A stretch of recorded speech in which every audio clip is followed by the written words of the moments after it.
Meet the Farmer TV is made possible by the generous support of Planet Earth Diversified, Makia Video Productions, and Frank Melli Productions, with additional support from Flavor Magazine, serving the Piedmont's local food and wine culture.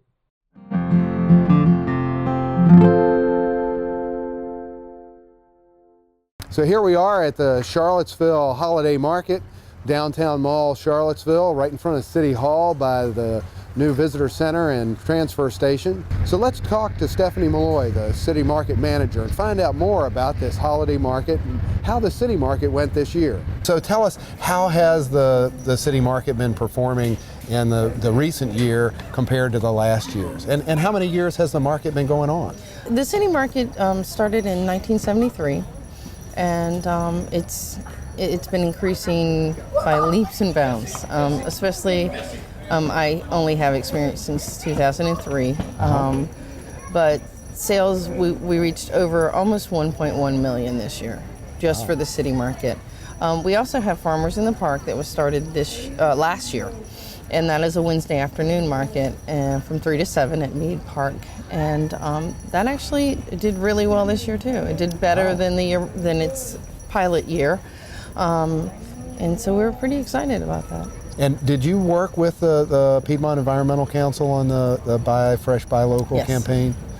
I have, and I continue to work with Piedmont Environmental on lots of different things. So we're working on a conference for food processors now, and so that's one of the things that I'm working with PEC and the Extension Office to try to create a conference. It's still we're just planning it now, and we're more or less trying to, get a meeting time that everyone can come. So is this a conference to get the vendors and the officials together just to talk about what it is? Yeah. Right now we're trying to figure out what would be beneficial for someone who's trying to start a business, someone who's trying to make hot pepper jelly, what they need to do. Because as you know, it seems very intimidating. Right. I mean, when you get this big stack of papers in the mail and, you got to do this and inspect the kitchens and it's just kind of intimidating. So we want to have a conference where we kind of make it easier so that people understand, okay, this big pile of paper, really, this is what it means. This is what you have to do. And even, we're talking about having panels of retailers, like Rebecca's, or I'm just using, they're not necessarily the people, but, for the people to come to and say, okay, well, this is my idea. What do you think of it? Also, we're considering having like a vendor panel, like people that have done this and have been successful, so that the people can feel like, well, if they did it, we can do it. And the city's supporting this effort? Yeah, I'm working on it. Okay. Working on the. So this is something you initiated from the issues that came up at the market? PEC, Dawn Story, who's a wonderful girl, she actually called me because they were talking about doing this. There is a market manager's listserv that, you get lots of emails some days, and a lot of it's really good information. A lot of it just clicks, that's a good idea. Maybe we should do something like that. Okay. So I'm not really sure where the idea came from, but when it was pitched to me, I thought, well, that's a great idea, because I feel that it's hard for people to have the certified kitchens, and not hard. Hard in the sense that they just don't know what they're getting into, and it's like, well, maybe I don't even want to deal with this. And everyone that I've talked to breaks down some of that intimidation factor. Right. Everyone that I've talked to was like, oh, it was nothing. I had one lady that was mad because he didn't inspect her kitchen as well as she thought. She had cleaned all of her equipment with toothpicks. Yeah. And he comes in and he's like, oh yeah, this looks good. Right. Where, so yeah, we're trying to break down the intimidation factor, because it is intimidating. All right, so we found out from Stephanie that there is in the works a new food producers conference to help food producers, farmers, vendors at farmers markets learn how to become a legal entity, to get inspected, what are requirements, to break down some of that intimidation for what it takes. As many of the vendors have found, it's not that hard to get your kitchen certified or to get your packing area approved, or to make the proper food safety judgments to get your recipes and processes approved. So we couldn't find out that much about it today. We're going to go to Dawn Story of Piedmont Environmental Council and see if we can find out more about this new movement. So what we'd like to do is create a series of workshops that help farmers navigate through this process. For instance, what are the rules and regulations? What are the food safety issues? And also, what are the business aspects of starting a food processing business? You know, how do you come up with product costing, for instance? How do you price your product? And then there's the whole marketing side, which will help the farmer, once they have a product, find a place to actually sell that product. So what we're looking to do is to have a number of speakers there that are authorities on these topics. For instance, we are going to have representatives from the Virginia Department of Agriculture come, our food safety inspectors, our home kitchen inspectors will be there to explain what it takes to have your home kitchen inspected, because there are only a few products that you can actually make at home and still sell at a farmer's market, by the way. Most other products besides baked goods and candies and jellies and jams do require a licensed or an inspected kitchen. So we are going to have those folks there to explain those regulations. We are also going to have a representative from the Small Business Administration to help walk food processors through the financial aspects of such a project. We are going to have some marketing representatives there to help with this. One thing that we'd like to do that we think will be a lot of fun and also great for learning is to have a panel of people that have actually launched successful value-added food products and let these folks speak about their experience in doing this and where they started and where they are now. We'd also like to have on the panel a number of either restaurateurs or retailers that carry locally made specialty food products, so that we can get their perspective on what they're looking for and what the market is demanding. Well, as Stephanie said, it's sometimes a struggle for would-be entrepreneurs to get their product launched, and going through this process is really going to help them figure out what it's going to take to do that. And they can do it in a group setting where they are going to feel safe to ask questions and get feedback from their peers and from these officials, all within the convenience of one room. Because you have to remember, putting a product together like this is practically a full-time job, and most of these folks already have full-time farming operations. Not all of them. Some folks step into this just wanting to create a product from locally grown ingredients, but some folks have a farm and they would like to use some of the materials on their farm to create new revenue streams. So right now we're really in the planning stages of this workshop, so this is a really good time for any of you out there that are interested in doing something like this. Get in touch with us and let us know what questions you have so we can make sure that we have answers for you. And the best way to do that is to call our office at the Piedmont Environmental Council. That phone number is 434-977-2033. Or you can contact us by email, dstory, that's D-S-T-O-R-Y, at pecva.org. So farmers markets and value-added food production is really one of the many positive responses that we can take to preserve our farmland and family farms. And we're hoping that through these workshops that we can really deepen our understanding of the issues, and we can really incubate a lot of agricultural entrepreneurs and become a showcase for Virginia products. So I think it's worth mentioning that the local food movement has a huge impact on our local economy. For instance, in 1910, the farmer received about 40 cents of every dollar, and the rest went to marketers and suppliers and what have you. But now the farmer only receives about 9 cents. And by preserving the direct farm-to-consumer relationship, we can change that back and put that money back in the farmer's pocket.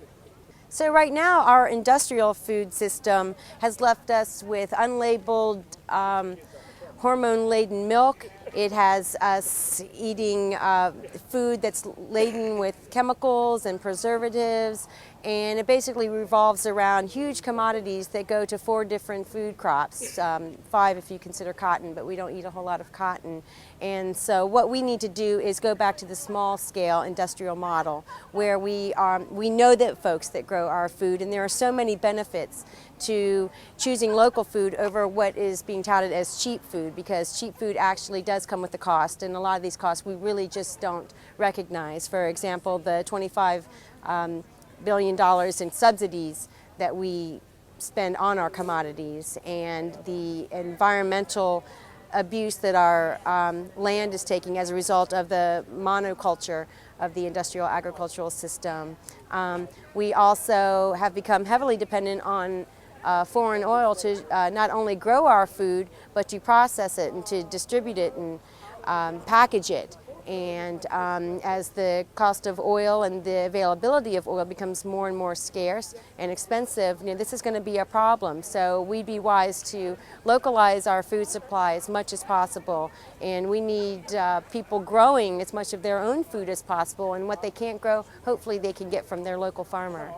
So one of the things that we really hope to accomplish is to convince people to go out and vote with your fork. So by buying local food, you're going to help keep that money in our local economy. You're going to help keep more of that dollar in the farmer's pocket. You're going to have tastier, more nutritious food. You're going to have tighter communities because you're going to have relationships with the people that grow your food. We're going to have cleaner air and water and better soil from agricultural practices that actually build soil as opposed to destroy soil. We're going to have better health and lower medical costs. The benefits are what we call the multiplier effect. So if we can get people out there and understand that every time they're in the grocery store or every time they're at a restaurant or making a food choice, the more that they can do to support local food, the benefits are many, far and wide. Well, basically our industrial agriculture system is a centralized system that really hasn't served us, and even though we get everything bigger and faster and cheaper, it really does come at quite a cost. So cheap food really does have a price tag that we really don't recognize. It comes to us in the form of our tax dollars being spent on subsidies for large farms that pollute our earth, treat our animals inhumanely, and basically produce low-quality food that has been linked to our current crisis with obesity, heart disease, diabetes, and stroke. So really what's happened is, as a society, we've become disconnected to nature, and because of that we have relied on human technology to create our systems, and what we're finding is these systems are actually quite vulnerable. And if we look at the natural model, we see a system that is quite holistic, and everything is interconnected, and what affects one affects the next. And so what we're starting to see that, and we're learning the hard way, so that we'd be wise to hunker down now and work from a different perspective, in that we recognize that our actions here affect folks in other places. So it's so wonderful to see so many programs and projects and so many people interested in buying local, including the consumers and the farmers, the restaurateurs, the grocers, and we really feel like we have a great solution to some of these crises that we're now facing, and we're excited about getting everyone involved, and we hope to see people signing up for the workshops, and hopefully a lot of folks will come out and take Grandma's relish recipe and give it a go. So what we need are new rules. We need new rules that actually favor the small scale producer as opposed to the large scale producer. Right now, small farmers are inundated with paperwork and rules that are an inch thick, and what we need to do is move away from a neutral scale, which applies rules across the board, to something tailored more specifically to local producers of food. So one advancement that has been made is the passing of the Home Kitchens Bill, which was passed this July. What that does is it allows home food processors to bake certain types of foods in their homes without having to go through a certified kitchen. For example, you can have baked goods, you can do jams and jellies, and you can do candies all in your kitchen if you follow the proper labeling procedure on those products. And these products, by the way, are only allowed to be sold direct farmer to consumer. You still can't sell these through a retailer, but you can indeed sell them at a farmer's market. Another great thing about farmers markets and markets such as this holiday market here is that they serve as excellent launch pads for new products. So for example, someone could test their product before putting it into full production and investing a lot of time and energy. They can come here, they can sample it to customers and receive feedback directly from those folks and fine-tune their recipes, their packaging, their labeling, and eventually get those products distributed throughout other venues. Well, we specifically wanted to do the farmers markets because we knew it was a good way to get the product out there. And we did it just to find out if people who didn't know me and loved me would love the mustard. And we were really lucky. We had a good response to it. I used to make this just to give it away to friends and family, and I actually sold or gave some to Jackie, who owns Fellini's restaurant.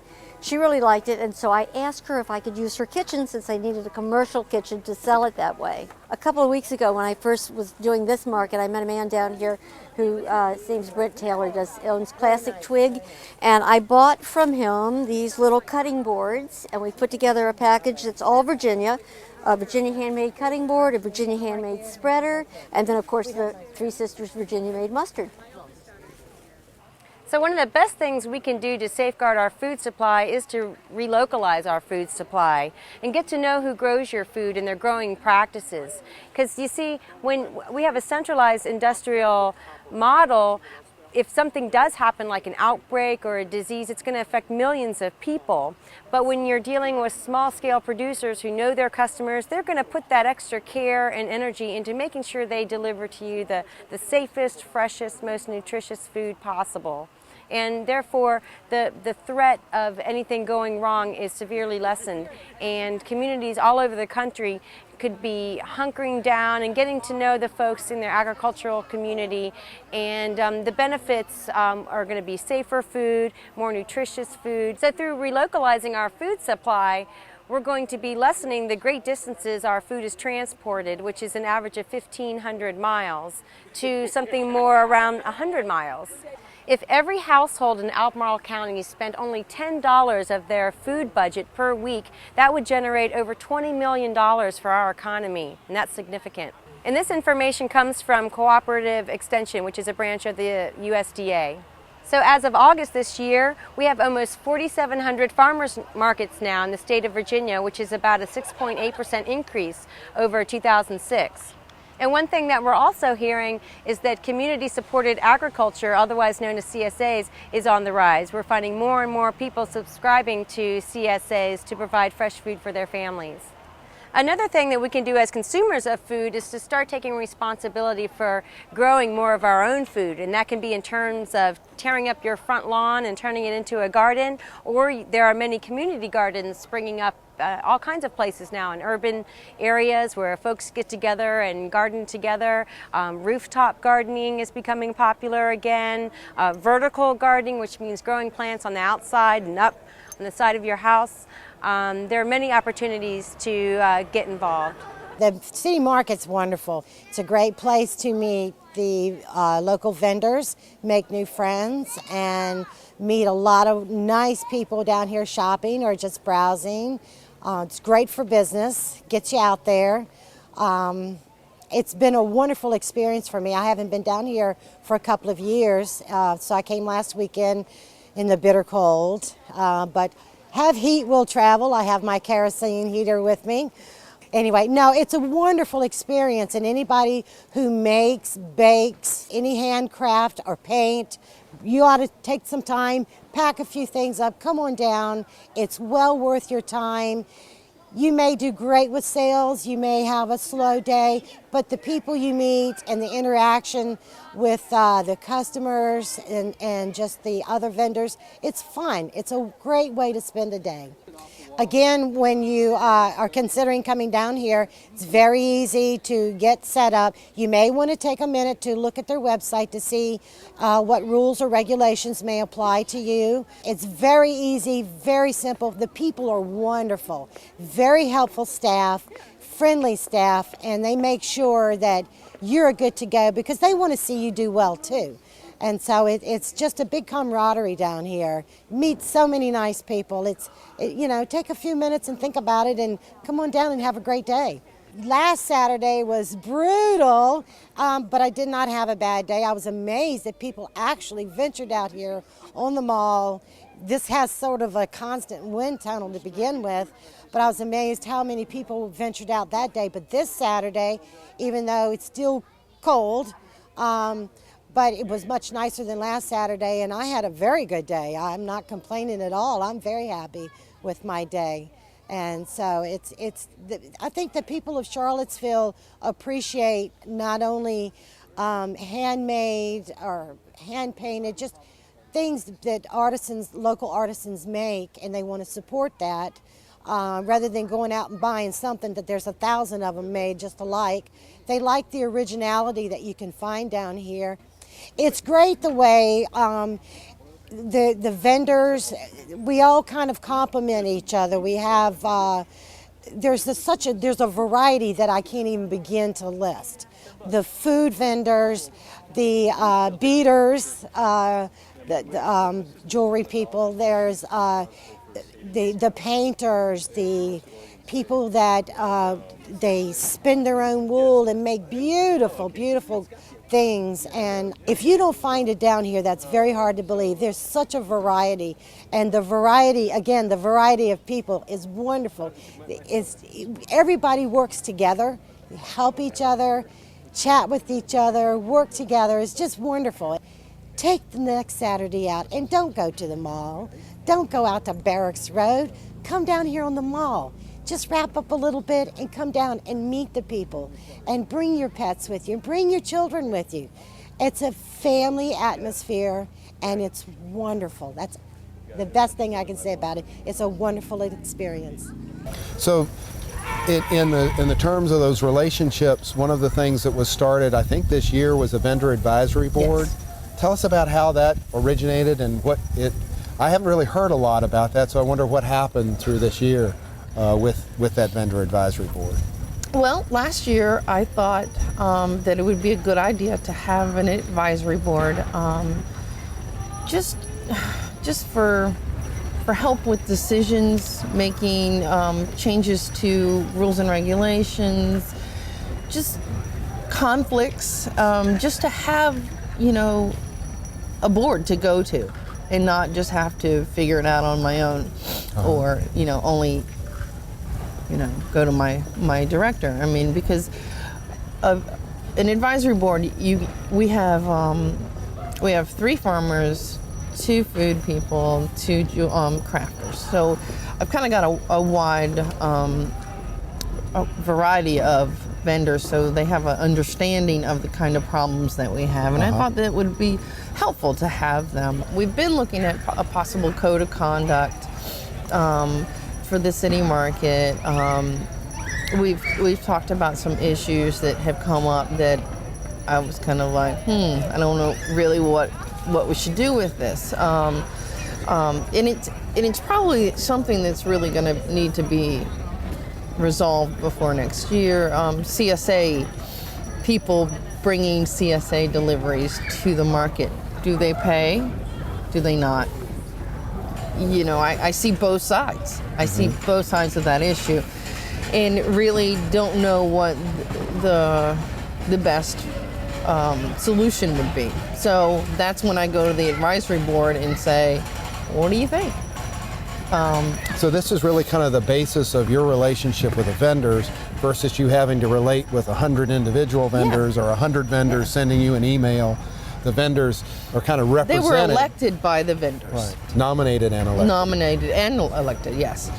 So yeah, it was a solution to something that I felt had been a problem since I started. Now, wasn't there another private group that was doing something? There is. There's a Market Central. Market Central, yeah. But what's that about? That's a nonprofit group that was started by vendors, and basically they just got their 501(c)(3) last winter, I think it was. And I think they're trying to do some things. They're trying to raise money for the market. They want to find a new home and assist in that with their the money that they raise.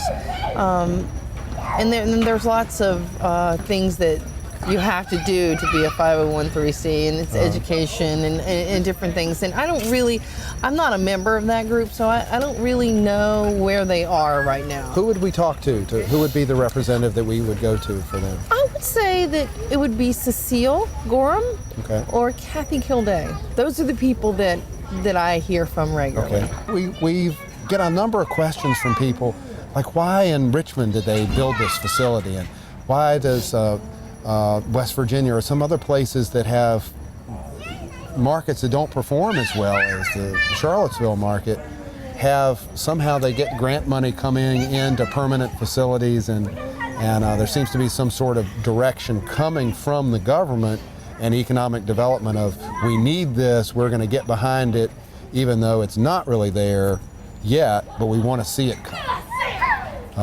And I think you've told us that we've now broken the $1 million sales mark. So it seems like, gee, how many vendors are there now? Over 60? Oh yeah, we average about 89 vendors a week. 89 every Saturday. And here at the holiday market? Here at the holiday market, it's probably more like 35. But that's still a lot of participation when there are places like Waynesboro and Richmond and Harrisonburg. Harrisonburg, a new one. Yeah. And they don't have anywhere near that level of participation. No, and I don't think that I would be the person that could answer that question. I mean, that would probably be, I don't know, a city council or an Aubrey Watts kind of. That I don't know. Right. The city sees the value in the farmers market, and nothing's going to be done. They're not going to sell the lot unless there's a home for the city market.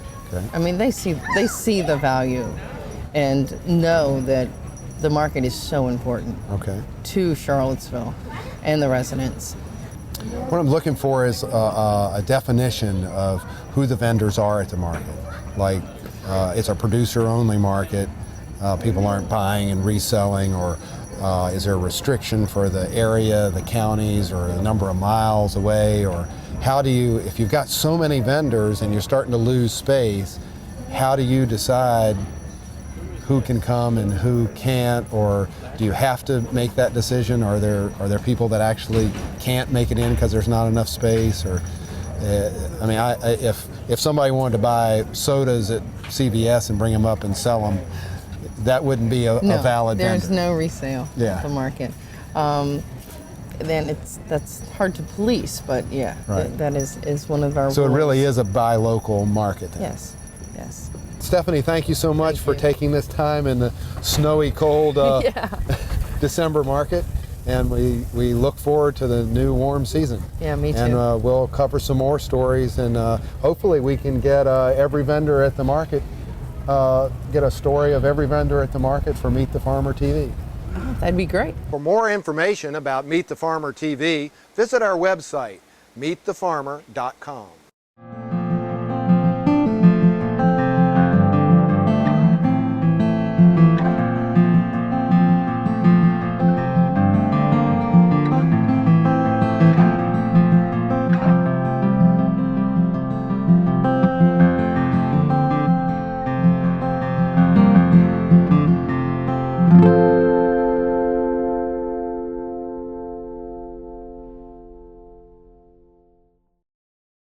Meet the Farmer TV has been made possible by the generous support of Planet Earth Diversified,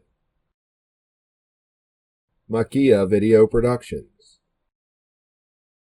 and Frank Melli Productions, with additional support from Flavor Magazine, serving the Piedmont's local food and wine culture.